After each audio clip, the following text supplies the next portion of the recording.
The second of our four pillars is communication.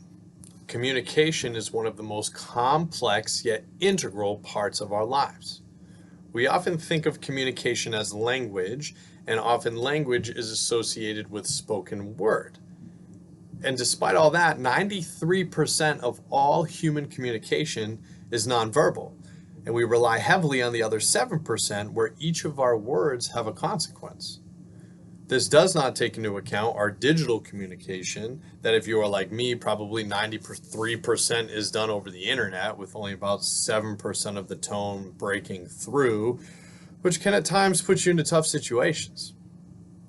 That is the precise reason why I decided to put this initiative into video form, so to minimize any potential misunderstanding in the tone that I want to portray.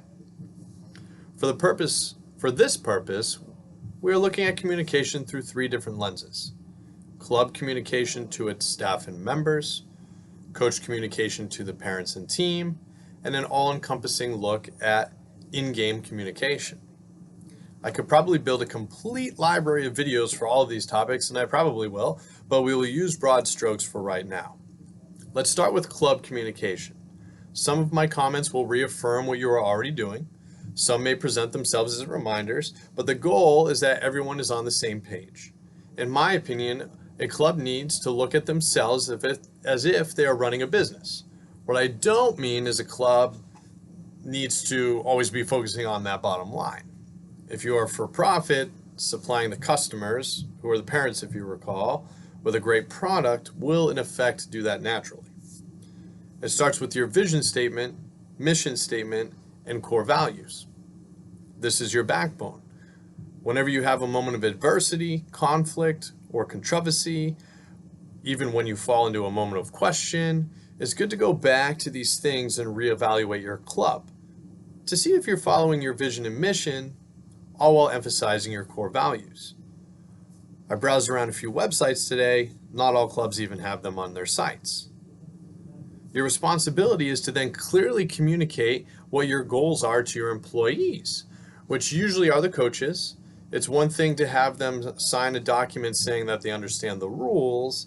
It's another to actively communicate those goals.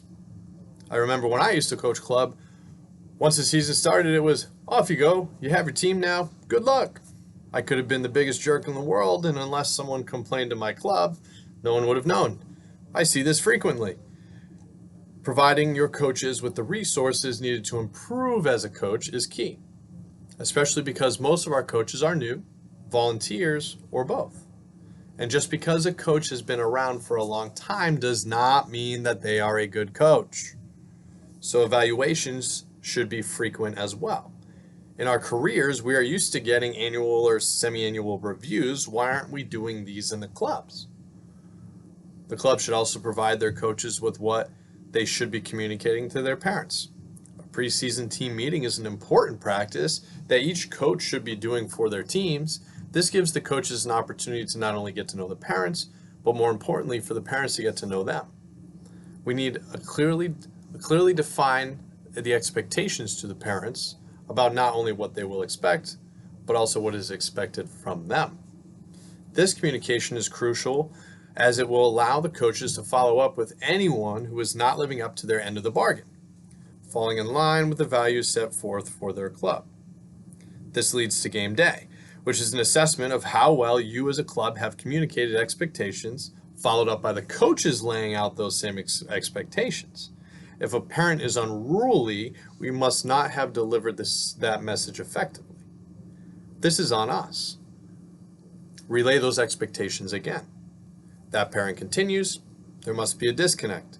Let me offer some great words that were passed on to me that are so effective when dealing with a parent who just doesn't quite get it.